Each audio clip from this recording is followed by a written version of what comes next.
ہجری میں دو بڑے حادثے ہوئے مسلمانوں کے لیے۔ چوتھی ہجری میں یہ دل دہلا دینے والے واقعے تھے۔ ہوا یہ کہ نبی پاک صلی اللہ تعالیٰ علیہ وسلم کی بارگاہ میں ایک شخص ابو برا نام کا تھا، اس کو ملائب الاسنہ کہا جاتا تھا، برچھیوں سے کھیلنے والا آدمی۔ وہ حضور کی بارگاہ میں آیا تو حضور نے اس کو اسلام کی دعوت دی۔ نبی پاک صلی اللہ تعالیٰ علیہ وسلم نے اس سے کہا کہ تو اسلام قبول کر لے۔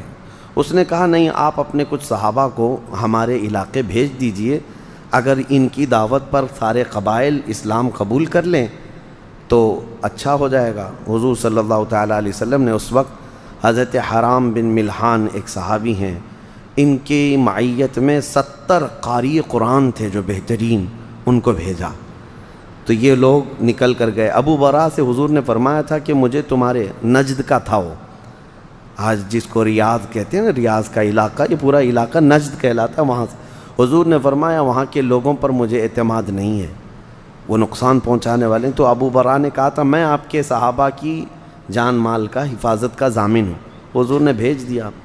جب یہ گئے تو ایک علاقہ تھا جہاں پر جا کر صحابہ رک گئے، اور حضرت حرام بن ملحان یہ تنہا جو ہے، قبیلہ کا جو سردار تھا عامر بن طفیل نام کا، اس کے پاس گئے دعوت اسلام دینے کے لیے، خط لے کر حضور کا۔ اس نے نہ خط دیکھا نہ پیغام سنا، اپنے قاصد کو حکم دیا اور دربار میں ہی حضرت حرام بن ملحان کو قتل کر دیا۔ اب یہ جو 70 صحابہ گئے تھے، یہ جب نہیں آئے، واپس نہیں آ سکے، تو پھر دیر ہو گئی، تو یہ صحابہ اکرام نے سوچا کہ شاید کچھ ہو گیا ہوگا۔ تو یہ جب آگے بڑھنے لگے تو اسی قبیلہ بنو ذکوان اور قبیلہ رعل، یہاں کے تقریباً 200 لوگ یہ 70 صحابہ کو مارنے کے لیے آ گئے، اور وہ آئے اور اچانک ان کی اس طرح سے مڈ بھیڑ ہوئی کہ ان لوگوں نے ہر طرف سے یہ صحابہ کو گھیر کر پورے کے پورے 68 صحابہ کو شہید کر دیا، جو قاری قرآن تھے بہترین، نبی پاک صلی اللہ تعالیٰ علیہ وسلم کے صحابہ میں۔ اس کو بیر معونہ کہتے ہیں۔ بیر معونہ ایک کنواں تھا وہاں پر جس سے یہ واقعہ ہوا، جہاں ہوا۔ ایک صحابی حضرت عمر بن امیہ ضمری یہ بچ گئے، وہ اس لیے کہ عامر بن طفیل جو سردار تھا، اس نے ان کو یہ کہہ کر کے چھوڑا کہ میری ماں نے ایک غلام آزاد کرنے کی منت کی تھی، اس لیے میں ایک کو چھوڑ دیتا ہوں۔ ان کے بال تھوڑے کاٹ کر کے ان کو چھوڑ دیا۔ حضرت عمر بن امیہ وہاں سے نکلے۔ اب واقعہ ایسا ہوا کہ 68 صحابہ اور ایک وہ 69، حضرت حرام بن ملحان جو وہاں قتل ہوئے، 70 میں سے 69 شہید ہو گئے، ایک باقی تھے۔ یہ جب واپس آ رہے مدینے تو ایک درخت کے نیچے انہوں نے پناہ لی، وہاں 2 کافر سوئے ہوئے تھے، اور ان دونوں کافروں کو انہوں نے کاٹ دیا۔ جذبہ تھا کہ اتنا ان کے علاقے کے لوگوں نے مار ڈالا ہے رسول اللہ کے صحابہ، اور اتفاق ایسا کہ یہ 2 کافر وہ تھے جن کو رسول اللہ نے امان دیا تھا۔ جان کی امان دینا اس زمانے میں ایک بڑا مسئلہ ہوا کرتا تھا، پھر اس کو کوئی ہاتھ نہیں لگاتا، اور ان کو یہ قتل کر کے آ گئے تھے، اور حضرت عمر بن امیہ کو یہ معلوم نہیں تھا۔ تو جب وہ بارگاہ رسالت مآب صلی اللہ علیہ وسلم میں آئے اور جب یہ واقعہ بیان کیا، حضور کو اتنا غم ہوا کہ پوری زندگی بھر رسول کریم صلی اللہ تعالیٰ علیہ وسلم اس غم سے ہلکے نہیں ہوئے۔ یہ جو 70 صحابہ کی شہادت اور باقی وہ جو 2 کافروں کی موت ہوئی تھی، حضور نے ان کی دیت یعنی جان بہا جس کو کہتے ہیں، فدیہ دینے کا حکم دیا۔ اب اس کا مسئلہ میں بعد میں بتاتا ہوں، اس پر بھی ایک بڑا مسئلہ پیش آیا۔ اب یہاں پر رسول کریم صلی اللہ تعالیٰ علیہ وسلم کئی مہینوں تک فجر کی نماز میں، آج شافعی حضرات قنوت پڑھتے ہیں فجر کی 2 رکعت میں، دوسری رکعت میں رکوع میں جا کر کھڑے ہو کر قنوت پڑھتے ہیں، اس وقت نبی پاک صلی اللہ تعالیٰ علیہ وسلم نے یہ شروع فرمایا تھا، یہی 70 قاری قرآن جو شہید ہوئے، ان کو شہید کرنے والوں کے اوپر حضور صلی اللہ علیہ وسلم نے لعنت بھیجی کئی مہینوں تک۔ اس کو قنوت، اس وقت قنوت نازلہ یعنی مصیبت کے وقت، وہ ایسی مصیبت تھی جس وقت حضور صلی اللہ تعالیٰ علیہ وسلم نے یہ قنوت نازلہ پڑھا تھا، اور کنٹینیو نماز میں ہر یعنی فجر کو حضور صلی اللہ تعالیٰ علیہ وسلم یہ پڑھا کرتے تھے۔ بڑا غم تھا حضور کو۔ اور سیم اسی طرح کا ایک واقعہ اور ہوا کہ ایک علاقہ ہے مکہ مکرمہ کا اسفان نام سے، وہاں کے کچھ لوگ آئے، کہا کہ ہم اسلام قبول کرتے ہیں۔ نبی پاک صلی اللہ تعالیٰ علیہ وسلم کی بارگاہ میں آئے، اسلام قبول کیا، اور پھر کہا کہ ہمارے خاندان والے، ہمارے قبیلے والوں کے لیے آپ اپنے کچھ استاد صحابہ بھیجیں جو پڑھا سکیں۔ اس میں بھی حضور صلی اللہ علیہ وسلم نے 10 صحابہ کو بھیجا تھا۔ یہ 10 صحابہ میں حضرت عاصم بن ثابت رضی اللہ تعالیٰ عنہ، ان کی معیت میں باقی صحابہ کو بھیجا تھا۔ یہ مکہ کے قریب علاقہ ہے اسفان، ابھی یہ اس علاقے میں پہنچے نہیں تھے، رجیع نام کا ایک علاقہ آتا ہے، اس علاقے میں پہنچے تھے تو یہ کفار نے دھوکہ کیا، اور ایسا دھوکہ کیا کہ ان کو وہاں پر گھیر لیا 10 صحابہ کو۔ تو صحابہ اپنی جان بچانے کے لیے اونچے ٹیلے پر چڑھ گئے، اور یہ جو کفار آئے تھے انہوں نے اپنے قبیلوں کو، اپنے خاندان والوں کو خبر دی کہ آ جاؤ، یہاں محمد صلی اللہ علیہ وسلم کے 10 غلام ملے ہیں، ان کو قتل کرنا ہے۔ اب اونچے ٹیلے پر جب صحابہ گئے تو اوپر سے تیروں کی بارش کرنے لگے صحابہ، تو یہ کوئی بھی مقابلے کی ہمت نہ کر سکے، تو پھر دوسرا دھوکہ انہوں نے کیا، اپنے ہتھیار سب پھینک دیے کافروں نے، اور کہا ہم جان کی امان دیتے ہیں، اتر آؤ، اب تمہارے سے ہمارا کوئی مقابلہ نہیں ہوگا۔ حضرت عاصم بن ثابت چونکہ ان 10 کے امیر تھے، آپ نے کہا مجھے کسی کافر کی امان اور پناہ پر بھروسہ نہیں، میں اللہ کی پناہ میں ہوں۔ پھر بھی اس میں سے 7 تقریباً صحابہ نیچے اتر آئے، اور ان صحابہ اکرام رضوان اللہ تعالیٰ علیہ مجمعین کو نہیں، بلکہ حضرت عاصم بن ثابت منع کرتے رہے۔ اس کے بعد پھر جب 7 صحابہ نیچے اتر آئے تو ان 7 صحابہ کو انہوں نے شہید کر دیا، وہیں پر جگہ پر شہید کر دیا۔ اب 3 صحابہ بچے تھے، حضرت زید بن دثنہ، حضرت خبیب ابن عدی اور حضرت عاصم بن ثابت۔ اب ان کفار نے ان تینوں کو گھیرا۔ حضرت عاصم بن ثابت نے کہا کہ میں ان کی پکڑ میں آنے اور ان کی غلامی میں آنے سے بہتر سمجھتا ہوں کہ ان سے لڑ کر کے ختم ہو جاؤں۔ حضرت عاصم بن ثابت لڑتے رہے، ان کو زخمی کیے اور شہید ہو گئے، قتل ہو گئے۔ یہ عاصم بن ثابت کون ہیں؟ بدر کے میدان میں بڑے بڑے پہلوانوں کو مارا تھا انہوں نے، مکہ والے ان کے نام سے جلتے تھے، کڑتے تھے، عاصم بن ثابت کے نام سے۔ اور اس کے بعد ہوا یہ کہ بچے تھے حضرت زید بن دثنہ اور حضرت خبیب ابن عدی، ان کو انہوں نے زنجیروں سے باندھ دیا تھا، اور باندھ کر کے مکہ لے کر کے آئے، کیونکہ مکہ میں حضرت خبیب ابن عدی جس کو بدر میں قتل کیے تھے، اس کا بیٹا مکہ میں تھا، اس نے خرید لیا ان کو۔ اور حضرت زید بن دثنہ نے بھی بدر کے میدان میں بڑے کافر کو مارا تھا، اس کافر کے بیٹے نے ان کو خرید لیا کہ امی مجھے دے دو۔ اب ان کو تڑپا تڑپا کے مارنا تھا، اپنے باپ کا بدلہ لینا تھا۔ 2 صحابہ وہ صحابہ ملے تھے جو بدر میں بڑے بڑے پہلوانوں کو مارے تھے۔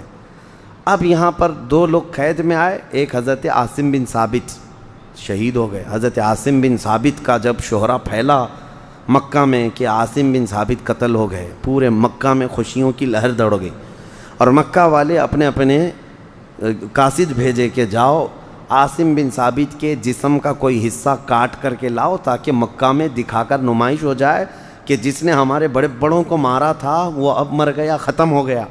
تو مکہ سے تقریباً 70 گھوڑ سوار یا 200 کے قریب آئے حضرت عاصم بن ثابت کے جسم کے حصے کاٹ کر لے جانے کے لیے، لیکن اللہ رب العزت کی ایسی مدد کہ لاکھوں شہد کی مکھیاں ان کے لاش کے پر آئیں، اور ایک بھی کافر آگے بڑھ نہیں سکا، اور بہت انتظار کیے، کوئی جب آگے نہیں بڑھ سکا تو پیچھے ہٹنے لگے، اور پھر تھوڑی دیر کے بعد حضرت عاصم بن ثابت کی لاش ہی غائب ہو گئی، ان کی لاش کہیں نہ ملی۔ کفار اسی کیونکہ بے حرمتی کرتے، حضرت عاصم بن ثابت یہ شہید کی کرامتوں میں اس کو گنایا گیا۔ پھر اب یہ جو 2 صحابہ تھے، ان میں سے حضرت خبیب ابن عدی رضی اللہ تعالیٰ عنہ کو مکہ کے تنعیم علاقہ، جہاں آج مسجد عائشہ ہے، جہاں لوگ جا کر 2 رکعت نفل نماز پڑھ کے عمرہ کی نیت کرتے ہیں، احرام باندھتے ہیں، یہ وہی علاقہ ہے جہاں سولی پر چڑھائے تھے حضرت خبیب کو۔ سولی پر چڑھانے کے وقت ان سے کہا گیا تھا کہ تمہاری جو خواہش ہے وہ بتا دو، اب یہاں تمہیں ختم کر دیا جائے گا۔ تو اس وقت حضرت خبیب ابن عدی نے کہا مجھے 2 رکعت نماز پڑھنے دو.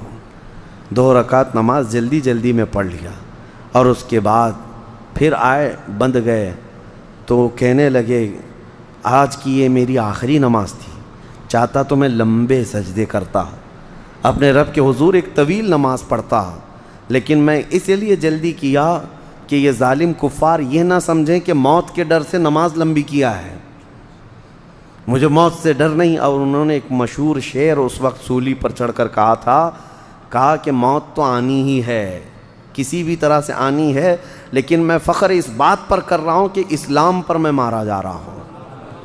میں جس چت بھی لیٹوں گا اور جس کروٹ بھی میں گروں گا وہ میرا کروٹ اسلام کا ہوگا اور میرے مصطفیٰ کے قدموں میں ہوگا. اور ان کو شہید کر دیا گیا. دوسرے حضرت زید بن دسنا تھے، ان کو لایا گیا تھا چند دنوں کے بعد. یہ حضرت خبیب کو سولی پر چڑھایا گیا. حضرت زید بن دسنا وہی صحابی ہیں جن کا مسئلہ کیا گیا تھا، ان کے ناک کاٹے گئے، کان کاٹے گئے، ان کے ناخنوں کو پکڑ سے کھینچا. ابو سفیان اس وقت آیا دیکھنے کے لیے اور کہا کیا یہ اچھا ہوتا زید تیری جگہ محمد ہوتے. ان کا جسم کٹ گیا تھا. اس وقت وہ چیخ کر کہہ رہے تھے ظالموں خبردار، ابھی اور میرے ٹکڑے کر لو، یہ گوارا ہے، لیکن میرے نبی کے قدموں میں کانٹا چبھے یہ بھی مجھے گوارا نہیں. ان کا ہی نعرہ تھا جس کو شعر میں کہا جاتا ہے، جو جان مانگو تو جان دے دیں، جو مال مانگو تو مال دے دیں، مگر یہ ہم سے کبھی نہ ہوگا، نبی کا جاہو جلال دے دیں. حضرت زید بن دسنا کو بھی شہید کیا گیا. اس کو واقعہ رجیع کہا جاتا ہے. مقام رجیع میں یہ واقعہ پیش آیا تھا. اس کے بعد مکہ لا کر کے ان کو شہید کیا گیا. اب حضرت خبیب رضی اللہ تعالیٰ عنہ جب شہید ہو رہے تھے تو انہوں نے پکار کر کے ایک جملہ کہا تھا، اے اللہ ہمارے حال کی خبر اپنے رسول کو دے دے. کیونکہ 10 گئے تھے اور 10 شہید ہوئے، کوئی نہیں بچا. رسول اللہ تک یہ بات کون پہنچائے؟ حضور صلی اللہ تعالیٰ علیہ وسلم کو وحی کے ذریعے اللہ تعالیٰ نے اطلاع فرمائے 10 صحابہ کی شہادت کو. نبی اکرم صلی اللہ تعالیٰ علیہ وسلم غمگین ہوئے اور پھر اپنے صحابہ کو جمع کیا اور کہا تم میں سے کون ہے جو میرے خبیب کی لاش کو لے کر کے آئے گا؟ کیونکہ ان کو سولی پر چڑھایا گیا تھا تو 70 لوگ وہاں پر پہرے داری کر رہے تھے کہ سولی سے نیچے نہیں اتاریں گے ان کو. اور کتنے دن؟ 40 دن گزر گئے تھے. 40 دن تک لاش تر و تازہ ہی رہی. رسول اللہ کے غلاموں کی لاش ہے. جب صحابہ کے جسم کا حال یہ ہے تو میرے مصطفیٰ کے جسم کا حال کیا ہو؟ 40 دن تک حضور نے جب اعلان کیا تو صحابہ میں حضرت زبیر بن عوام اور حضرت مقداد بن اسود رضی اللہ تعالیٰ عنہ یہ دونوں گھوڑا لے کر نکلے مدینے سے وہ لاش لانے کے لیے حضرت خبیب کی. اور جب پہنچے تو یہ کفار وہاں رات کے وقت سو رہے تھے. یہ گئے فوراً سولی سے حضرت خبیب بن عدی کو اتارا. یہ صحابہ کہتے ہیں جب ہم نے سولی سے اتارا تو ان کے جسم سے خون ابھی بھی ٹپک رہا تھا. کون ہے مجھے بتاؤ دنیا میں جس کے 40 دن کی لاش پر ابھی تر و تازہ خون ٹپکتا ہو؟ انہوں نے لاش کو اٹھایا اور گھوڑے پر رکھا اور لے کر چل پڑے. ادھر ان کی آنکھ کھلی، دیکھا سولی پر نہیں ہے اور 2 گھڑ سوار بھاگ رہے ہیں. مکہ میں بھی انہوں نے خبر پہنچا دی کیونکہ مکہ سے جڑا ہوا علاقہ ہے تنعیم، مسجد عائشہ جہاں ہے. تو تقریباً 200 لوگ پیچھا کرنے لگ گئے. اب حضرت زبیر اور حضرت مقداد 2 ہی لوگ تھے جو لاش کو لے کر جا رہے ہیں. جب انہوں نے دیکھا کہ پیچھا ہو چکا ہے ہمارا تو اللہ کریم کی بارگاہ میں عرض کرنے لگے، مولا یہ تیرا بندہ ہے، تیری محبت میں انتقال کیا ہے، اس کی لاش کو کافروں کے ہاتھ لگنے سے محفوظ کر دے. شہید ہو چکے، اب اس پر مزید ان کو کچھ نہ ہو. صحابہ کی آپسی محبت تھی. اور اس کے بعد جب کفار تقریباً 200 کی تعداد میں گھیرنے پر آئے، حضرت زبیر اور حضرت مقداد نے حضرت خبیب کی لاش کو زمین پر رکھ دیا تو اچانک زمین پھٹ گئی، حضرت خبیب کو نگل گئی، وہ وہیں دفن ہوئے. اچانک زمین پھٹی، حضرت خبیب کی لاش اندر گئی. ان کو بلیع الارض کا لقب حضور نے دیا تھا کہ زمین کا لقمہ ہیں وہ.